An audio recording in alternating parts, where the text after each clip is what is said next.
Ahoy swabs! Captain Jeff the Pirate here, at your service. After a long break, welcome back to Captain Jeff Reviews and Questions Adventure Time.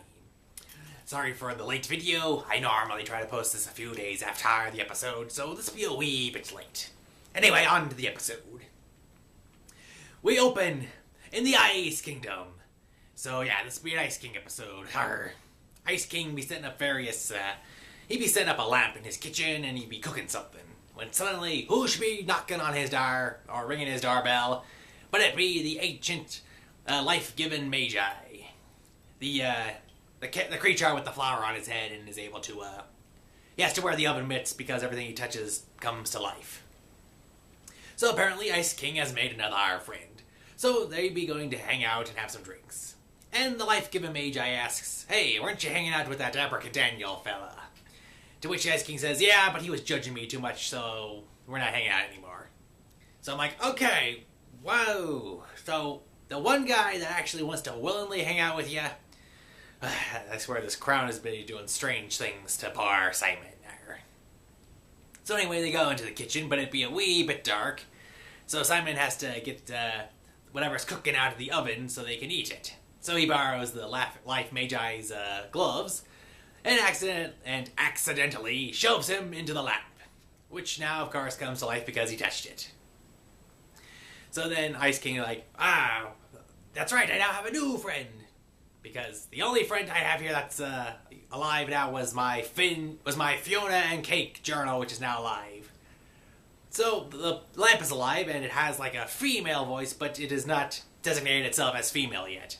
So Ice King's like, okay, time for a new plan. He freezes the Life Giving Mage, whatever he be, now in a solid block except for his arms. To which Simon then uses his arms to shoot at various other things. His drums, his weight set, his furniture, maybe some silverware. To which now it is all alive. So he'd be like, "Yes, I be giving you lives. You may now worship me and befriend me and be all nice to me and enjoy me company." Oh, this is not going to end well. So, right off the bat, everything is amazed by the fact that it's now alive and cognitive and talking. But they don't want to be hanging out with Simon, so... Simon just gave up a chance for real friendship with with a real person. If you remember, him and the Life Giver and Abracadaniel, they were all in the same episode, Thanks for the Crab Apples, Giuseppe, so they could have a farmed friendship from there. And then, of course, there was Playdate, so... So now Simon, he'd be feeling dejected and unaccepted by his children, to whom he's given life.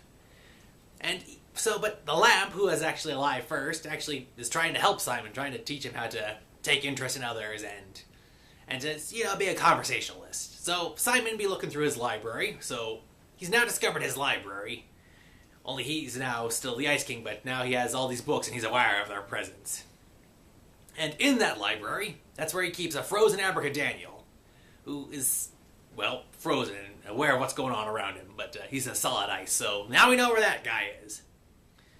But of course, this be the Ice King, so that doesn't work out for him. He goes back to acting crazy, and he's like, you were supposed to teach me how to play the violin. You were supposed to help me get super strong so we can impress the princesses.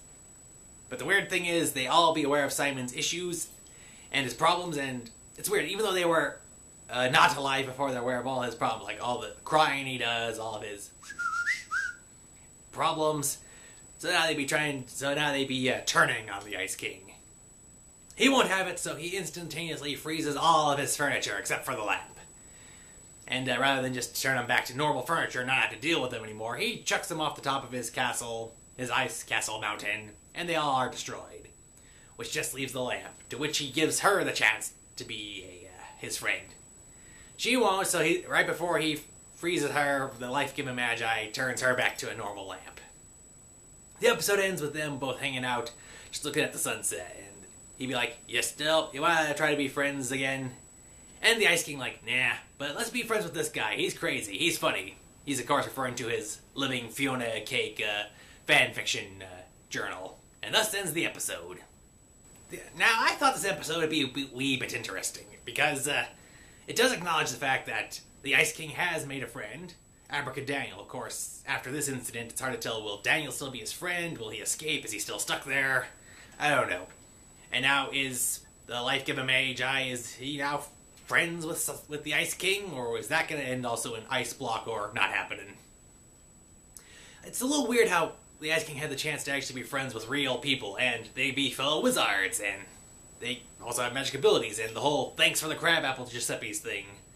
That was weird how that all tied in, but then didn't have any effect for this episode. Also, for this entire episode, no Finn and no Jake. So yeah, this is the first episode we get in a good while, and it's not about Finn, the main characters of Adventure Time, but quite possibly the first and main villain that ever existed. Only now he's developed into his own character.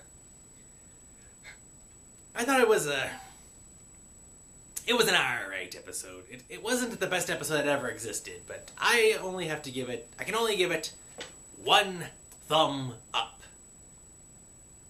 It was interesting seeing how the Ice King has progressed and how the crown is continuing to make the Ice King crazier and crazier, to the point where he could, instead of having two good friends, he wanted to have a whole bunch of his furniture be friends, and the only way you can do that is by tricking someone else. So it'll be weird and interesting to see how that plays out. Yeah, I'm wondering what the next episode will be like, so I look forward to seeing that one. And if you haven't seen this one, you don't have to hurt yourself trying to watch it. It'll be good, like, if you need some time to kill. Alright, well, that's all the time I got for this episode. So until next time, this has been Captain Jeff, reviewing and questioning Adventure Time, saying thank you for watching, and as always, arrgh!